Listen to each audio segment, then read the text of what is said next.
एक षड्यंत्र रचाता है। वह रोहनिया चोर पकड़ा गया और कहानीकार कहते हैं कि वो सो जाता है, भारी नींद में हो जाता है, और वहां पर वह राजा षड्यंत्र रचाने के लिए देवलोक के समान क्या करता है, वहां पर नजारा करता है। देवलोक का जो होता ना, जो देवलोक की मतलब जैसे आप अपने देखते हैं शादी में मंडप को कैसे सजाते हैं, वैसे ही जहां पर रोहनिया चोर सो गया था वहां पर देवलोक समान जैसा बनाया गया था, ताकि रोहनिया चोर, ऐसे तो चोर को आप मारेंगे पीटेंगे तब तक वो नहीं बोलते कि उन्होंने चोरी की है, और रोहनिया चोर तो कई बार पकड़ा चुका, पर ऐसा वह सफाई देता, ऐसा वह प्रूफ देता कि उसने चोरी नहीं की है। और उस जमाने में जब तक प्रमाण नहीं होते, जब तक प्रूफ नहीं मिलते, तब तक उसको दंडित नहीं किया जाता। बहुत होशियार था। अब क्या कर दिए, राजा ने षड्यंत्र रचाया कि उसको ऐसा महसूस हो कि वो कहाँ पर है, देवलोक के अंदर है, और उसे यमराज पूछ रहे हैं कि तूने ये गलती की, ये गलती की, ये गलती की। और ज्यों उठता है वो देखता है कि ये तो सारे फूल क्या हैं, सच है, कभी कभी कौन से फूल मुरझाए हो रहते हैं। फिर देखता है कि यहाँ पर देवी देवता के पैर तो नीचे जमीन के तले हैं। तो उसके वे बात क्या होने लगे, रिकॉल होने लगे, और उनको पता चल गया कि राजा ने यहाँ पर मेरे साथ षड्यंत्र रचाया कि मैं यमराज में हूँ और मैं सब कुछ क्या बता दूंगा, सही बता दूंगा। पर भगवान की चार वाणी उसके दिमाग के, उसके दिल के अंदर क्या हो गई, बस गई थी। उसने तो कहा कि भगवान ने तो अभी अभी कहा कि देवी देवता के पैर जमीन तक नहीं पहुंचते, आंख झलकती नहीं है, फूल जो क्या होते हैं वे सच मतलब अट्रैक्टिव होते, असचित होते हैं। यहाँ पर तो सब क्या हो रही है, गलत है। मतलब राजा कोई ना कोई षड्यंत्र रचा रहा है, और वह कहता कि मैंने पाप नहीं किया, मैंने चोरी नहीं की। और वहां पर जब वह कहता कि मैंने पाप नहीं किया, चोरी नहीं किया, तो राजा उसको दंडित नहीं करता है और छोड़ देता है। ये कहानी उस रोहनिया चोर की थी, जो हमें दर्शाती है कि चार शब्द जब प्रभु के वाणी को सुनकर वह पापी होते हुए भी क्या हो गया, तिर गया। हम और आपने तो ऐसे बड़े पाप किए नहीं हैं, तो चार वाणी प्रभु की हमारे भीतर उतर जाए तो हम भी अपने जीवन को क्या कर सकते हैं, धनवान बना सकते हैं। इस रोहनिया चोर की तरह हम भी अपने जीवन रूपी चोर से हट करके क्या कर सकते हैं, हम भी गुणवान पूज्यवान बन सकते हैं। जिन वाणी सुनकर अंतर मन को खोलना, क्या खोया है क्या पाया है तू सोचना। अरे खुद ही अपने मन को तू टटोलना, हाँ टटोलना रे टटोलना। जिन वाणी सुनकर अंतर मन को खोलना, क्या खोया है क्या पाया है तू बोलना। दुनिया में सबको लगते हैं रिश्ते नाते प्यारे, पर देखा जाए तो होते हैं रिश्ते नाते खारे। मन रिश्तों नातों में क्यों अब डट के बोलना है, बोलना रे तू बोलना। जिन वाणी सुनकर अंतर मन को खोलना, क्या खोया है क्या पाया है तू बोलना। एक बात कहूँ मैं सच्ची, जिन वाणी बड़ी है अच्छी। एक बात कहूँ मैं सच्ची, जिन वाणी लगे मुझे अच्छी। जो रखता श्रद्धा भक्ति उसे मिल जाएगी मुक्ति। प्रीतेश विचारे इस दुनिया को छोड़ना, हाँ छोड़ना रे छोड़ना। कब तक जिन वाणी सुनकर अंतर मन को खोलना, क्या खोया है क्या पाया है तू बोलना। अरे खुद ही अपने मन को तू टटोलना, हाँ टटोलना रे टटोलना। जिनवानी सुन करके अपने अंतर मन को खोलना। क्या खोया है क्या पाया है इसको तुम बोलना।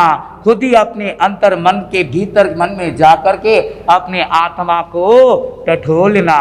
तो अभी अभी आपने और हमने अंतर्गत दशांग सूत्र के माध्यम से देखा कि कैसे वह अर्जुन माली बेले बेले पारने करके अपने कर्म को क्या करते हैं, सिद्ध बुद्ध और मुक्त कर जाते हैं। अब तीसरे चरण में हमारा विषय आज जो है prevention is better than cure. Prevention is better than cure, यानी कि अपने शरीर में रोग लाने से पहले ही हम जागृत हो जाए। हम क्या हो जाए? जागृत हो जाए, हमारे अंदर रोग नहीं आना हो। तो भगवान ने ठाणांग सूत्र के 9वें अध्ययन में बताया है, रोग उत्पत्ति होने का 9 कारण बताए हैं। मैं आगम के माध्यम से आपको समझा रहा हूं। अगर आपके शरीर में रोग उत्पन्न ना होना हो तो सजग जाओ, जाग जाओ। भगवान महावीर कौन थे? वे डॉक्टर से बड़े डॉक्टर थे। आज कोरोना की महामारी है, तो इसको बचने के लिए हम क्या करते हैं जी? थोड़ी सी खांसी हुई, गड्ढा ले लिया। थोड़ी सी खांसी हुई, काली मिर्च का उकाला ले लिया, डॉक्टर को दिखा दिया, डोलो 650 ले लिया। ना जाने हमारे को कोरोना हुआ नहीं हुआ, पर हम क्या करते हैं? इससे बचने के लिए सारे प्रकार के वैक्सीन तक क्या कर दिए हैं? लगा दिए। क्यों लगाए हैं? इस वैक्सीन लगाने से हमारे मन में यह तसल्ली मिल जाती है कि हमें कोरोना अटैक होने वाला नहीं है। तो करते हैं ना, prevention is better than cure. Covid attack करने से पहले ही हमने सारे दरवाजा क्या कर दिए? उसके लिए बंद कर दिए हैं। पर प्रभु महावीर ने उस समय पर ही जिन शासन को बताया है कि जीवन में जीव को 9 प्रकार से रोग उत्पन्न होते हैं, ये भगवान की वाणी है। नब्बेहिम ठानेहिम रोगोपतिसिया तंजहम प्रचासानाए अहित सहनाए अति निधाए अति जागरेतेनम उच्चार निरोहेनम पासव निरोहेनम श्रद्धानव गमने बोयन पडिकुलताए इंदवत्तिये विक्षोभनाए। भगवान कहते हैं 9 स्थानों में 9 कारणों से जीव को रोग उत्पन्न होता है। पहला कारण बताया है अधिक बैठने से। क्या बताया है? अधिक बैठने से रोग का उत्पन्न होता है। जैसे एक स्थान पर, एक कुर्सी पर, ऑफिस के टेबल पर लगातार 3 घंटे 4 घंटे बैठे रहने से भी रोग का उत्पन्न होता है। तो पहला सूत्र कहता है एक स्थान पर अधिक बैठना नहीं, एक पोजीशन में अधिकतम बैठना नहीं, पोजीशन को बदलना। जैसे ऑफिस में चले गए, वर्क टेबल के ऊपर ही होता है, पर कभी कभी शनि अनुकूल हमें क्या करना है? पोजीशन को बदलना है, उठ करके बैठना है। आप देखते हैं पर्युषण पर्व के अंदर अंतिम दिन जब होता है, हम साधु साधु भगवान को कहते हैं, मारसा आज आप दुकान इतो चलाने पड़े, सुबह 8 बजे बैठने, शाम प्रतिगमन हुआ जब तक भी आप चलाओ तो कई करी श्रावक श्राविका उठी कोनी, बहुत बड़ो मेलो लागी, संग्रह बहुत बड़ो नाम रही, घनी समय आ रही। पर याद रखना अधिक समय एक जगह पर बैठने पर हमें रोग उत्पन्न होता है। धर्म कार्य हो, कुछ भी कार्य हो, समय के देखते हमें क्या करना है? पोजीशन को चेंज करना है। प्रतिक्रमण 1.25 घंटा लगभग चलता है, तो भगवान ने वहां पर कई पोस्टर पोजीशन बताए हैं। बताए नहीं बताए? उठ करके, खड़े रह करके, बैठ करके, ये सब क्यों बताया है? विधि के साथ इसके पीछे क्या लॉजिक है? अगर आप 1.5 घंटा, 2 घंटा एक साथ में बैठेंगे तो क्या होने वाला है? रोग उत्पन्न होने वाला है। दूसरा कारण बताया है अति सहनाए, अतिकर आसन से बैठना, अहितकर यानी कि क्या है? हम चिपक कर बैठते हैं कि दूसरा ने स्थान देवा, मतलब अपने शरीर के अनुसार नहीं बैठते हैं। जैसे अब मैं आराम से बैठा हूं, अब मैं आराम से बैठा हूँ तो 1.5 घंटा भी बैठ सकता हूँ, और अगर मैं कम जगह में टुटर फुटर के बैठूंगा, फंस के बैठूंगा, तो कितनी देर तक बैठ पाऊंगा? ज़्यादातर तक बैठ नहीं पाऊंगा। रेलगाड़ी में बेंगलोर से चेन्नई जाने के लिए 6 घंटे का जो यात्रा होता है, और अनरिजर्व टिकट में जब आप चढ़ते हो, आपको पहुंचना आपके डेस्टिनेशन पर, वो 6 घंटे की ट्रैवलिंग कैसी होती है ललित भैया? उसके बाद आपकी कमर, उसके बाद आपके शरीर कैसा होता है? तो भगवान कहते हैं अहितकार, यानी कि अपने अनुसार अपने शरीर को हम जितना एक्सपेंड करके आराम से बैठ सकते हैं वैसे बैठना। चाहे बैठते हो, चाहे आप चेयर पे बैठे हो, चाहे किसी स्थान पर बैठे हो, पर अहित कर यानी कि ठुंस फुंस कर ऐसा आसन ना ले जिससे आप थोड़ी देर में आपके शरीर को दर्द और वेदना हो जाए, क्योंकि वहां से क्या होगा? रोग उत्पन्न होगा। आप नोट करना, जब आप सिकड़ करके बैठते हो तो आपका भार पेट के ऊपर पड़ता है, और पेट के अंदर जो नाड़ियां होती है, जो खाने की पाइप होती है, फूड पाइप होती है, वह सिकुड़ने लग जाती है। तीसरा कारण बताया है अधिक नींद लेना। भगवान कहते हैं जो भी मान लीजिए अधिक नींद, चलो एक दिन आपने कभी ले ली वो बात अलग है, पर अधिक नींद जो बार बार लेता है तो उसको डॉक्टर चेकअप करा देना, क्योंकि उसके शरीर में रोग अवश्य है। मतलब आपके घर में अगर कोई ज़्यादा नींद लेता है तो उसको जल्दी से जल्दी आप मेडिकल यानी कि प्रैक्टिशनर को दिखा दीजिए, क्योंकि उसके शरीर में रोग है। अधिक नींद लेने से रोग का उत्पन्न होता है। फिर बताया है अधिक जागने से।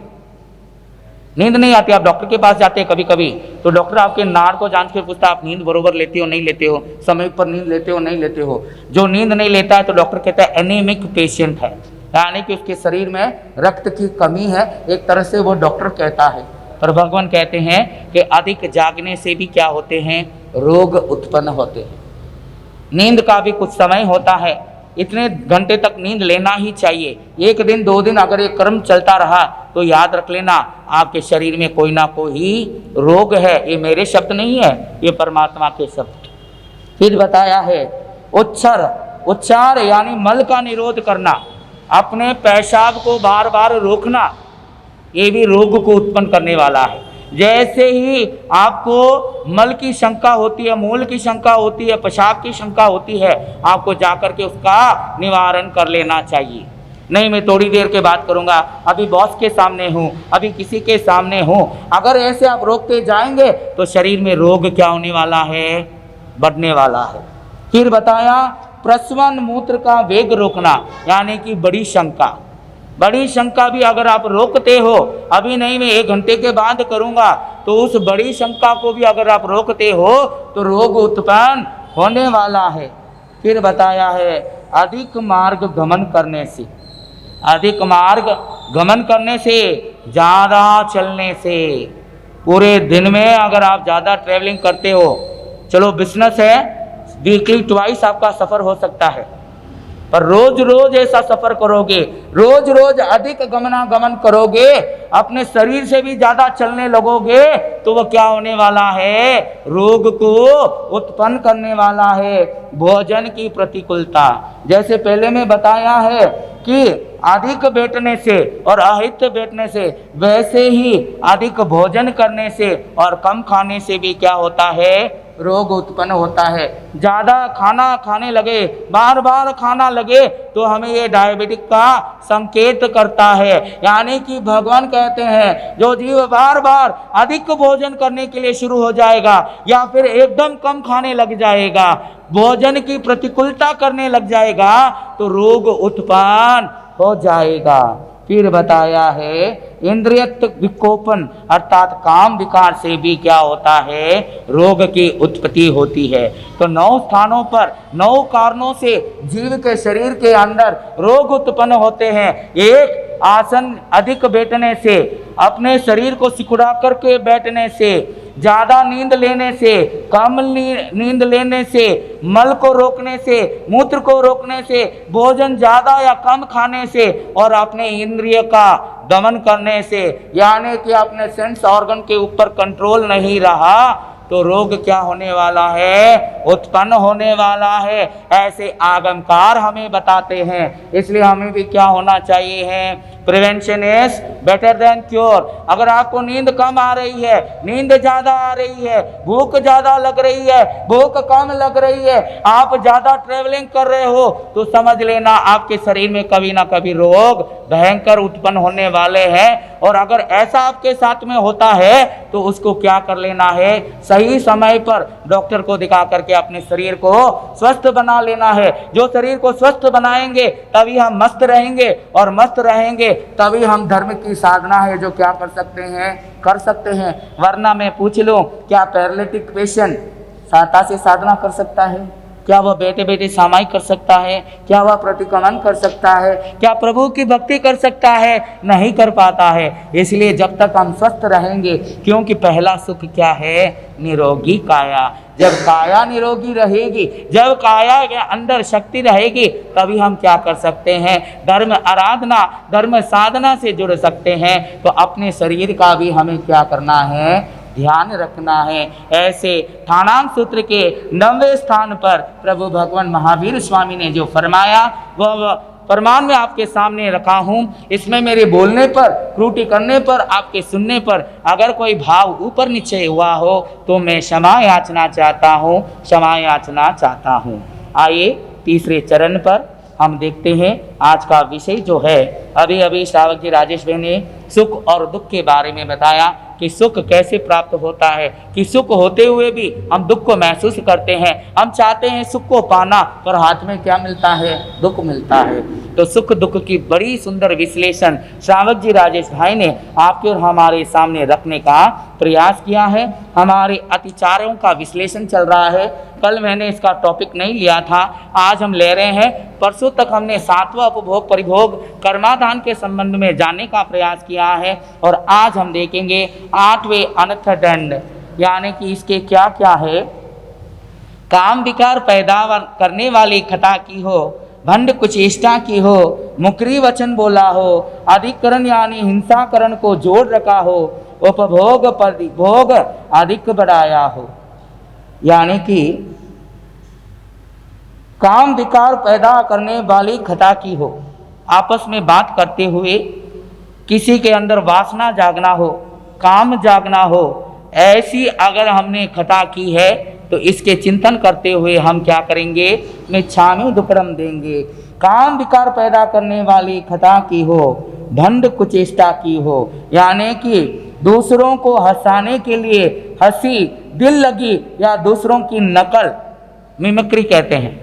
दूसरों का नकल कभी कभी करते हैं ना, हम भी अपने दादा दादी के या अपने मित्र के, जब मित्र मिल जाते हैं तो उसकी नकल करने लग जाते हैं। किसी को हंसाने में हमने किल्ली उड़ाई हो तो इसके भी क्या करना है, संवत्सरी के दिन हमें 99 अतिचार के चिंतन में क्या करना है।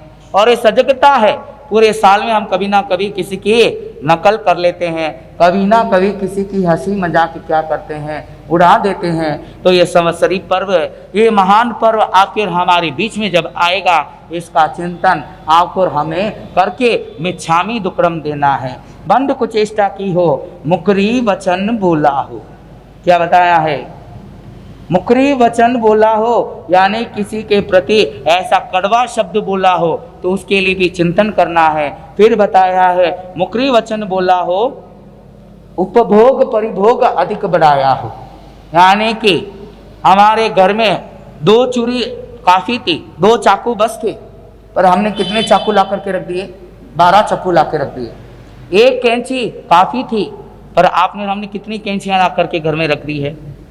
तो ऐसे उक्कल, मूसल, तलवार, कैंची, सुई, ऐसे कई चीज आते हैं उपभोग परिभोग को, जिन्हें हम कम मात्रा में यूज करते हैं, पर उसका उपभोग परिभोग अधिक बढ़ा दिया हो। कूटने वाला मूसल होता है, उक्कल होता है, कैंची होती है। ऑफिस में 1 कैंची काफी थी, 2 कैंची काफी थी, जितने टेबल है सारे के सारे में लगा दिए कि बार बार कौन ढूंढना उस कैंची को, जबकि यूज करते आप 1 कैंची। याद रखना, जितने कैंची आप ला रहे हो उसका पूरा आपको क्या लगने वाला है, दोष लगने वाला है। इसलिए उपभोग परिभोग अधिक बढ़ाया हो, काम विकार पैदा करने वाली खता की हो, बंद कुचेष्टा की हो, मुकरी वचन बोला हो, हिंसा करण यानी अधिकरण को जोड़ रखा हो। हिंसा करण यही जो तलवार है, जो शस्त्र है जिससे हिंसा हो सकती है। आपके घर की चूरी आप सब्जी सुधारने के लिए रखते हैं, पर उसी चूरी से क्या हो सकती है, दूसरे जीवों की हिंसा भी हो सकती है, कर भी सकते हैं। जबकि हम याद रखना सब्जी को भी सुधारते हैं तो एकंद्रीय जीव की क्या कर रहे हैं, हिंसा कर रहे हैं। तो उसकी भी चिंतन करते हुए हमें क्या करना है, मिच्छामि दुक्कडम देना है। हिंसा कारण यानी कि ऐसे उपकरणों को आपने जोड़ा हो, हथियारों को जोड़ा हो। कभी कभी हमें क्या है, शौक के लिए किसी के घर में बंदूक भी रखते हैं, यूज नहीं करते हैं, पर एक शौक है। राजा महाराजाओं के तलवारें अपने हॉल में टकवाते हैं। तो ये सब क्या है, हिंसा कारण यानी अधिकरण को जोड़ रखा हो।